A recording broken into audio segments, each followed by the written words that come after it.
అసలు ఆలయ ఎవరు, జయ ఎవరు, వారి మధ్య ప్రేమ కథ ఎలా మొదలైంది, వారి ప్రేమ కథ ఎలా ముందుకు నడవనుంది?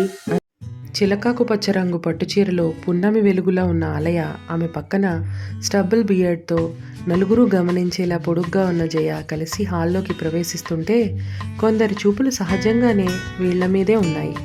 జంట ముచ్చటగా ఉంటే 4 కళ్ళు వాళ్ల మీదే ఉండటంలో వింతే ఉంది. ఇప్పుడు చెప్పు అంది ఆలయ ఒక పక్క కూర్చుంటూ. ఆమె పక్కనే కూర్చున్నాక, అమ్మ చెప్పింది నువ్వు హారిక పెళ్లికి వచ్చావని అన్నాడు. ఇదే రోజు పెళ్ళని నీకెలా తెలుసు? సోషల్ మీడియా గురించి తెలిసిన వాళ్ళకి ఇది పెద్ద పని కాదు. సో శోధించి సాధించి నీ గురించి తెలుసుకున్నాను. ఏళ్ల వేదన, ఎదురుచూపు, ప్రేమరాహిత్యం ఆమెని పొదివి పట్టుకోమని అతన్ని ఒత్తిడి చేస్తుంటే జయ ఆలయని హృదయానికి అదుముకున్నాడు ఆనందంగా. ఆలయ కళ్ళు మూసుకుంది. ఆమె కన్నీటి బిందువులు ఆమె బుగ్గల మీదకు జారుతున్నాయి. జయ హృదయం చేస్తున్న చప్పుడు ఆమెకు ఆ నిశ్శబ్దంలో తెలుస్తూ ఉండగా ఆమె హృదయం అందుకు లయంగా బదులిస్తోంది.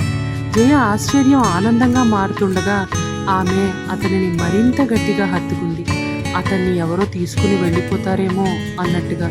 శశిలేని నిసి, జంట చుక్కలు, చల్లని పిల్లగాలి సాక్షులుగా నిలుస్తుంటే ఏళ్ల ఎడబాటుని క్షణంలో చిరిపేస్తున్న ప్రేమ జంటని విడదీస్తాను.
ఎక్కువ చదువుకునే వాళ్ళతో మాత్రమే ఇలా